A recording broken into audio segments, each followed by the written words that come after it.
नमस्कार, मैं रचना शर्मा चढ़ती कला टाइम टीवी देख रहे सभी दर्शकों का स्वागत करती हूं। आप देख रहे हैं Hindi top news. Modi cabinet में जल्दी विस्तार हो सकता है और इससे पहले आज प्रधानमंत्री नरेंद्र मोदी के घर पर बड़ी बैठक होने वाली थी, लेकिन इसे रद्द कर दिया गया है। इस बैठक में गृह मंत्री अमित शाह के साथ ही जेपी नड्डा, राजनाथ सिंह, निर्मला सीतारमण, धर्मेंद्र प्रधान, पीयूष गोयल, प्रहलाद जोशी और नरेंद्र सिंह तोमर भी शामिल होने वाले थे। बीजेपी आज अपने नेता श्यामा प्रसाद मुखर्जी की 120वीं जयंती मना रही है। श्यामा प्रसाद मुखर्जी ने ही जनसंघ की स्थापना की थी। आज की बीजेपी पुरानी जनसंघ पार्टी का ही एक नया रूप है। प्रधानमंत्री नरेंद्र मोदी ने डॉक्टर श्यामा प्रसाद मुखर्जी की जयंती पर भारतीय जनसंघ के संस्थापक को नमन किया। उन्होंने कहा कि डॉक्टर मुखर्जी ने अपना जीवन भारत की एकता और प्रगति के लिए समर्पित कर दिया।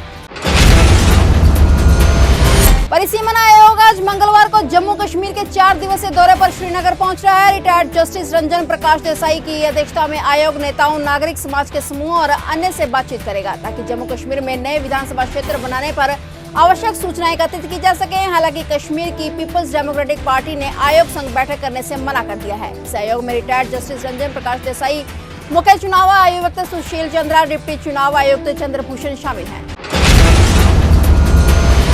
जर्मनी कोरोना वायरस के डेल्टा स्वरूप के बढ़ते हुए मामलों के मद्देनजर भारत, ब्रिटेन, पुर्तगाल और कुछ अन्य देशों से यात्रा पर लगाई गई सख्ती पाबंदी में ढील दे रहा है। और जर्मनी के राष्ट्रीय रोग नियंत्रण केंद्र रॉबर्ट कोच इंस्टीट्यूट ने कहा है कि ब्रिटेन, पुर्तगाल, रूस, भारत और नेपाल को वायरस के स्वरूप वाले क्षेत्र की सार्वजनिक जोखिम वाले देशों की श्रेणी से हटा लिया जाएगा, जो कि बुधवार से प्रभावी हो जाएगा।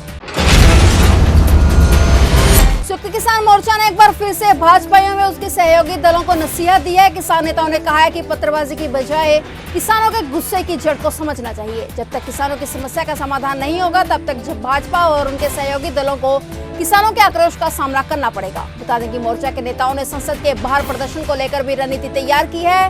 किसानों ने साफ कहा है कि संसद के बाहर रोजाना हर संगठन से 5 किसान पहुंचेंगे और प्रदर्शन करेंगे। उन्होंने कहा कि विपक्षी दलों को चेतावनी दी जाएगी कि या तो वे किसान आंदोलन का मुद्दा उठाएं और अथवा इस्तीफा देकर संसद से बाहर हो जाएं। देश में कोरोना वायरस के मामलों में कमी दर्ज की जा रही है। रोजाना आने वाले मामलों में गिरावट आ रही है। देश में बीते 24 घंटे में 34,703 नए मामले दर्ज किए गए। बीते 111 दिनों में यह सबसे कम आंकड़े हैं। हालांकि इस दौरान देश में 553 लोगों की मौत भी हुई है। फिलहाल देश में 4,64,000 से अधिक एक्टिव केस है। निजी अस्पतालों के बाद रूसी वैक्सीन स्पुतनिक भी अब जल्द ही सरकारी केंद्रों पर लगाई जाएगी। इस बात की जानकारी एक वरिष्ठ अधिकारी ने दी है। उन्हें बताया कि केंद्रों पर यह वैक्सीन मुफ्त में उपलब्ध होगी। फिलहाल देश में सीरम इंस्टीट्यूट ऑफ इंडिया में तैयार हुई कोविशील्ड और भारत बायोटेक की कोवैक्सीन सरकारी केंद्रों पर मुफ्त में लगाई जा रही है।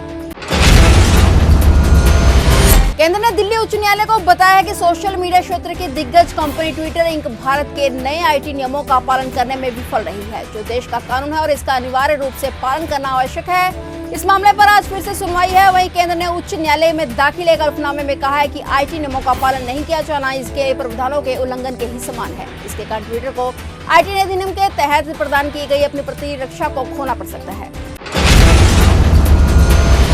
राफेल सौदे की जांच संयुक्त संसदीय समिति में कराए जाने की कांग्रेस की मांग के बीच पूर्व अध्यक्ष राहुल गांधी ने मोदी सरकार पर निशाना साधा है। इस पर उन्होंने कुछ अलग ही अंदाज में ट्वीट कर मोदी सरकार को घेरा है। और राहुल गांधी का ट्वीट है कि मित्रों वाला राफेल है, टैक्स वसूली, महंगा तेल है, सवाल करो तो जेल है।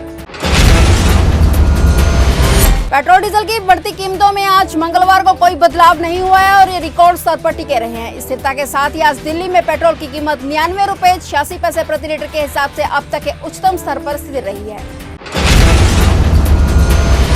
और अपडेट्स लेकर फिर से हाजिर होंगे, क्योंकि समाचारों का सिलसिला यहाँ कभी नहीं थमता।